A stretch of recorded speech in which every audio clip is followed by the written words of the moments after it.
আমি সাধারণ গৃহিণী, তবুও সংসার থেকে কিছু অসাধারণ অভিজ্ঞতা সঞ্চয় করেছি জীবনে। তো চলো আজকের ব্লগটা এখান থেকে স্টার্ট করছি। আশা করি আজকের ব্লগটাও না তোমাদের খুব ভালো লাগবে। আর ব্লগের শুরুতে বলতে জন্য পুরো আমার ছোটদেরকে আমার অনেক অনেক ভালোবাসা।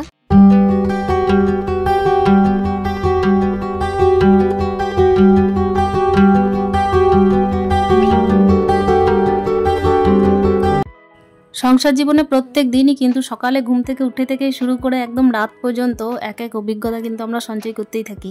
কাজের দিক থেকে কিন্তু একটা প্রমোশন বলতে পারো, দিন দিন কিন্তু আমাদের বেড়েই যায়। আর প্রমোশন যত বাড়বে অভিজ্ঞতা ততই বাড়বে, তাই না? তো চলো আজকে কিন্তু সংসার জীবনের এই গল্প তোমাদের সাথে। তো দেখতেই পাচ্ছ এখানে আমি জলটা ভরে নিচ্ছি। কেন বলো তো? এই যে বাসনগুলো বের করেছিলাম সেই জন্য। আর এক কাপ চা দিয়ে কিন্তু সকাল শুরু না করলে ভালো লাগে না। আর আজকে যেহেতু মা গোপালকে তুলে দিয়েছিল সেহেতু কিন্তু আজকে চা বিস্কুটটা খাবোই।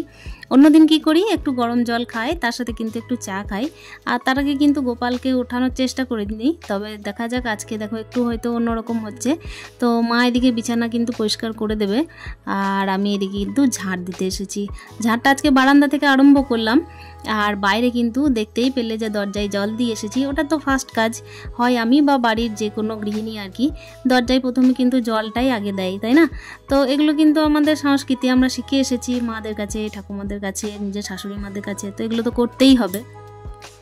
তোমরা আমার ভিডিওতে দেখেছো আমি কিন্তু গাছ খুব ভালোবাসি। আর বারান্দায় আমার গাছ করার খুব ইচ্ছা ছিল, কিন্তু ব্যাপার হচ্ছে আমাদের বারান্দাটা সেইভাবে তৈরি নয়। বারান্দায় আর কি টবগুলো রাখার জায়গা নেই। আসলে বসার জায়গাটা যেটা করা হয় না বারান্দায়, ওটা কিন্তু করা হয়নি।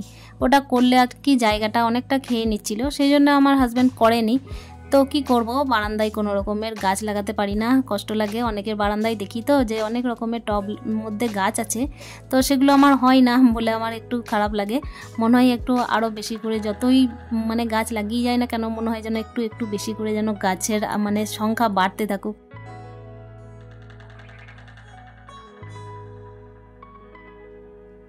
আমার একটা ভিডিওতে মাধু এসএমবি, তো তুমি বলেছো যে আমি যদি ছাদে বাগান করতাম, মানে ছাদ বাগান করতাম, অনেকটাই জায়গা আছে।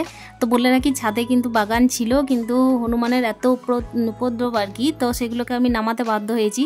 আর প্রচুর টব আর ফলেরও গাছ ছিল, তো সেগুলোকে ভেঙে একদম যাতা করেছে। অনেকবার চেষ্টা করেছি কিন্তু পারা যায় না। সেই জন্য দেখবে আমাদের পাঁচিরের এই ধারে ধারে না অনেকগুলো কাটা তার দেওয়া আছে। তো চলো এদিকে কিন্তু তোমাদের সঙ্গে গল্প করতে করতে আমার ঘরের ঝাঁটগুলো কমপ্লিট হয়ে গেল। আর এই যে বারান্দা দিয়েই কিন্তু নোংরাগুলো বের করেছিলাম, যে বারান্দার নোংরা, সেগুলো কিন্তু পরিষ্কার করে নিচ্ছি। আর একটু কিন্তু আইডিয়া লাগিয়ে কাজ করতে হয়। পুরো নোংরাগুলো যদি আমি গোটা ঘরে নিয়ে যাই তাহলে কিন্তু মুশকিল। ওই জন্য এক একটা রুমের নোংরা এক এক দিকে বের করি। তো দেখো এদিকে কিন্তু কাজ করতে করতে না এদিকে কিন্তু গ্যাস চলে এসেছে। এখন তো গ্যাসের আর কি হোম ডেলিভারি ব্যবস্থা আছে, কিন্তু সব সময় ছিল না। এক টাইম ছিল যখন আমরা গ্যাস আর কি নিয়ে আসার ব্যবস্থা করতাম। তো যাই হোক, আমাকে বুকিং করতে হয়েছে, মানে ওখানে গিয়ে কিন্তু গ্যাস অফিস আমাদের এখান থেকে অনেকটাই দূর, তো সেগুলো আমাকে ব্যবস্থা নিজেই করতে হয়েছে।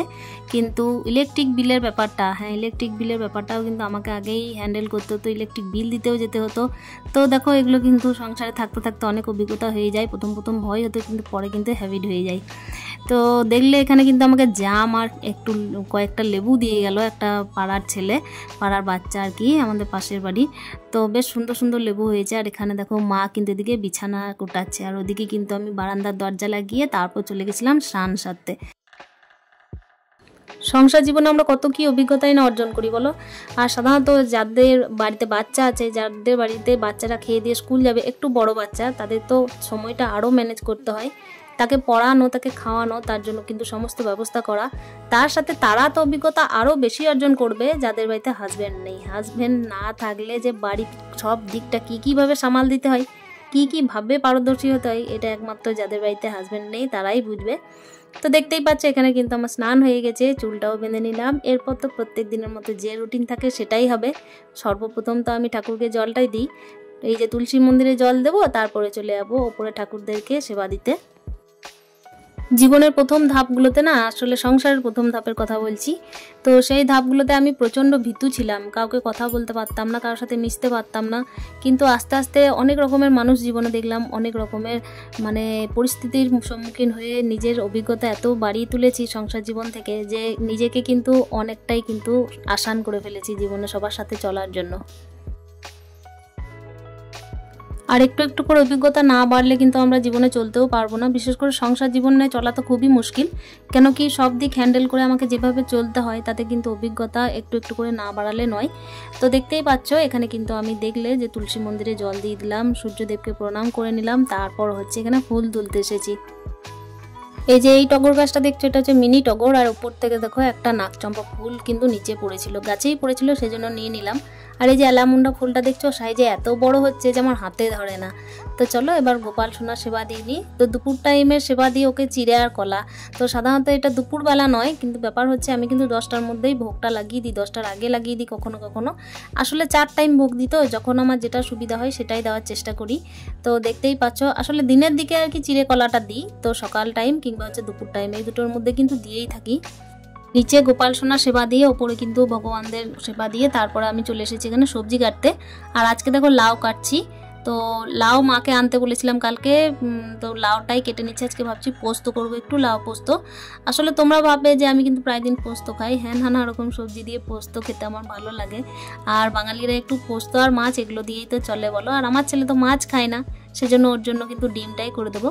আর সকাল টাইমে কি জানো তো বন্ধুরা, একটু টাইমটা ম্যানেজ করতেই হয়, কেন কি সকাল টাইমে ছেলের স্কুল থাকে, তারপর স্কুলের খাওয়া দাওয়া থাকে, টিফিন থাকে, স্নান করানো থাকে, তো সেগুলো অ্যারেঞ্জমেন্ট করতে করতে তো অনেকটাই টাইম চলে যায়। তার সঙ্গে দেখতেই পাচ্ছ যে এখন তো হচ্ছে এই যে সোশ্যাল মিডিয়া নিয়ে বসে আছি ইউটিউবের আর কি ভিডিও বানানোর জন্য। তো সেগুলো করতে করতে তো একটু 2-4 মিনিট টাইমটা এইদিক ওইদিক হয়েই যায়। তো এদিকে দেখলে লাউটা কিন্তু কেটে আমি এই যে ধুয়ে নিচ্ছি। আসলে লাউয়ের মধ্যে কিন্তু প্রচুর জল বের হয়, তো রান্না করার সময় কিন্তু কোনো রকমের জল দেবো না, কষাতে কষাতেই তো প্রচুর জল বেরিয়ে যায়। ছোট থেকেই শুনেছিলাম যে কেটে যদি সবজি ধোয়া হয় তাহলে কিন্তু সবজির খাদ্যগুণটা আর কি নষ্ট হয়ে যায়, কিন্তু এখনকার দিনেতে এত পরিমাণ ভেজাল, এত পরিমাণ রাসায়নিক জিনিস ইউজ করা হচ্ছে সবজিতে, তো সেই জন্য কিন্তু এগুলো ধুতেই হয়। তো দেখো এগুলো কিন্তু আমরা সংসার করতে করতেই শিখে যাই, তাই না? অভিজ্ঞতাগুলো কিন্তু একটু একটু করে সঞ্চয় করে নিই, যে কোনো সবজিই হোক না কেন। এমনকি লঙ্কাটাও ফাটিয়ে যেন ধুয়ে নিই এটাও মনে হয়, তারপরে হচ্ছে তোমার পেঁয়াজটা কাটার পরও ধুয়ে নিই, অনেক রকম ব্যাপার। তো দেখো আমি এখানে পোস্ত বাটার জন্য চলে এসেছি।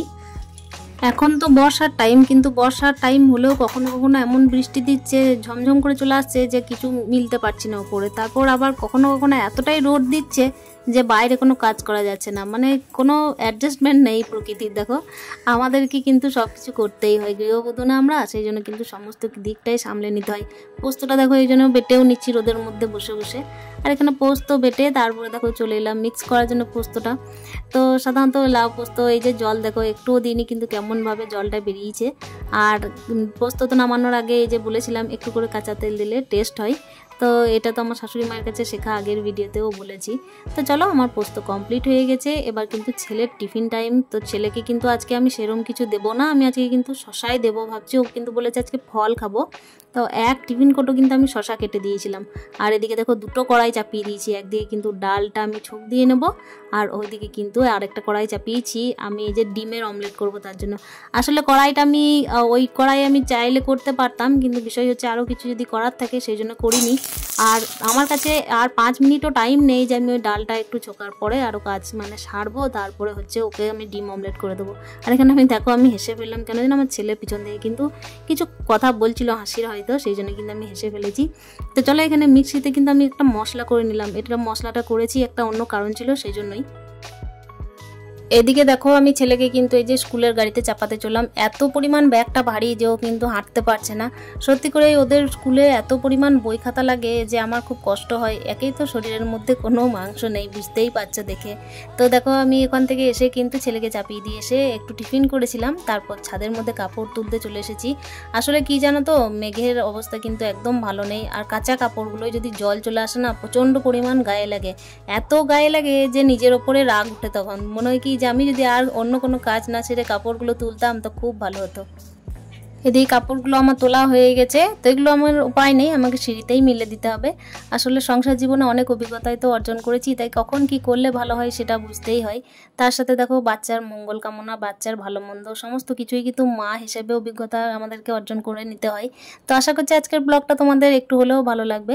এই যে দেখো আমি কিন্তু সিঁড়ির মধ্যে কাপড়গুলো একটা একটা করে মেলে দেবো। দেখা হচ্ছে নেক্সট ব্লগে, ততক্ষণের জন্য স্টে হ্যাপি, হ্যাপি হ্যাপি মন, টাটা।